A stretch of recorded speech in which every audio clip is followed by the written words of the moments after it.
Yeah. All right. Thank you so much. Thank you, everyone, for joining me today. And thank you, of course, for inviting me to be here with you. I know our time is short, so let's get straight to the point. Today, I want to talk to you about real rapport. And what I'd like to say is that I really mean real rapport. Nothing like, oh, let's read some book kind of thing, or let's discuss the theories and philosophy and whatever. But let's talk about real rapport, okay, between two human beings or more, let's say. So I want to start by talking about real connections. And it's so funny that connecting with people today from other countries has become so easy. You like we're doing right now, right? We're connecting with fellow teachers from all around the world, and of course, technology has helped us quite a lot with that. And I'm sure you agree with me. And that's why we're here today. Thank heavens for that and the gods of technology, right? But establishing real connections has become harder and harder. So, really, when we start thinking about teaching your students, I like to mention that when we start our training as teachers, we always discuss rapport, and I have to say that it's kind of weird to mention that, because the fact is, it's something that is not quite tangible, right? You cannot see that. However, you can see in how people react.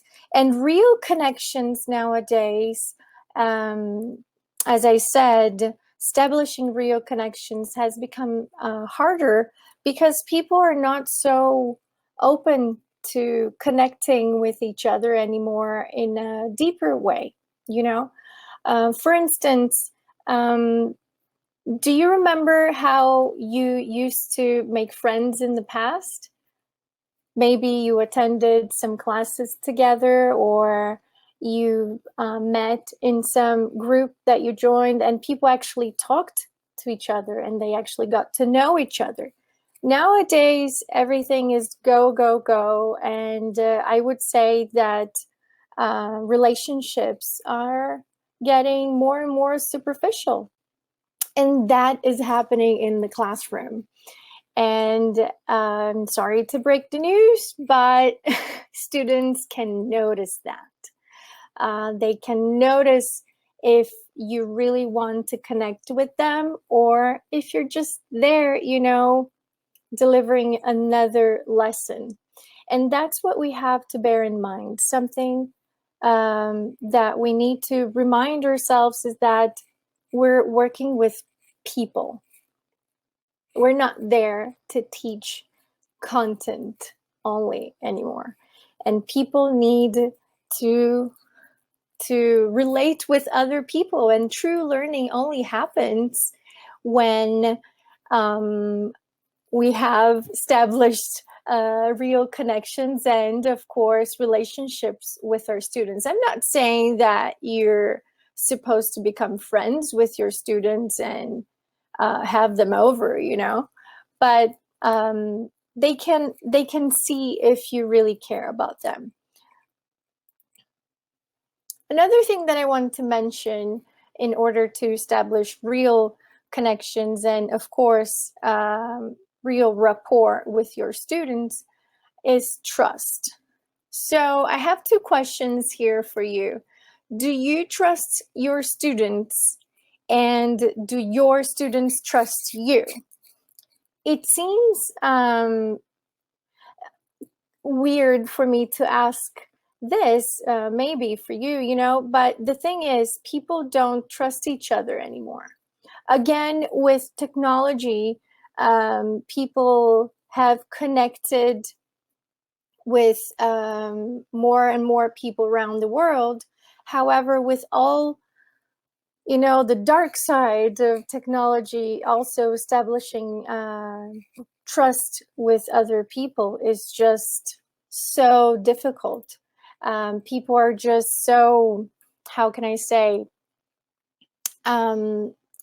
they they're not true and true to themselves anymore, let alone to others. Okay, so people actually, they tend to show a different side of them, as Susie says here, behind the masks, right, Susie? So yeah, establish another point for you to actually have good relationships and rapport with your students is trust. You have to trust each other. And again, true learning only happens if you have that trust. Caring. So do you really care about your students? I mean, really care about them. I'm not saying that you should, you know, take care of their finances or you know, become their therapist.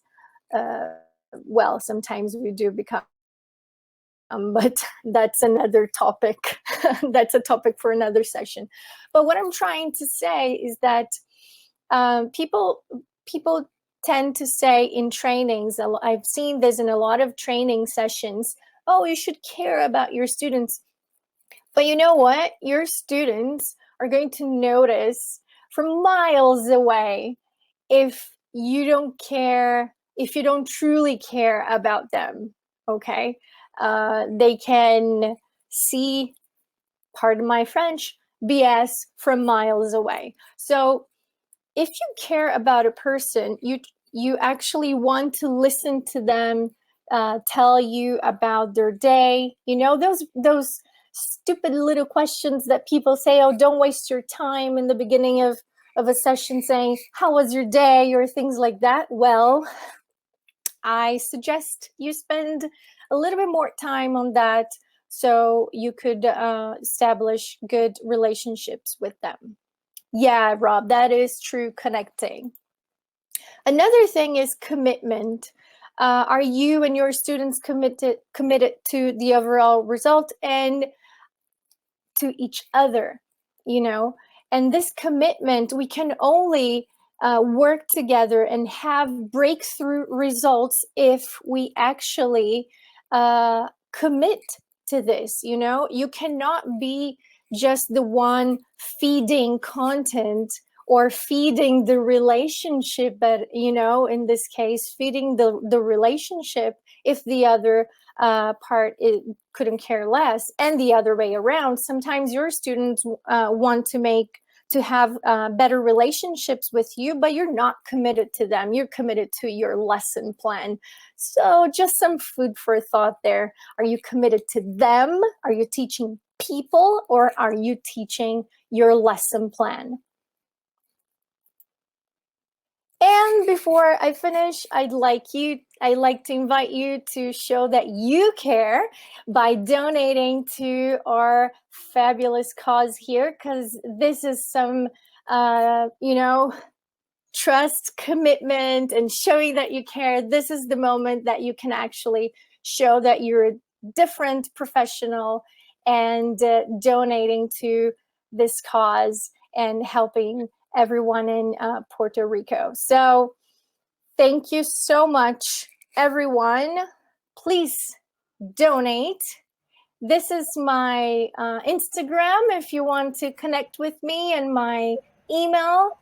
And please remember to teach people and not your lesson plan. Have real connections with your students. Thank you so much, everyone.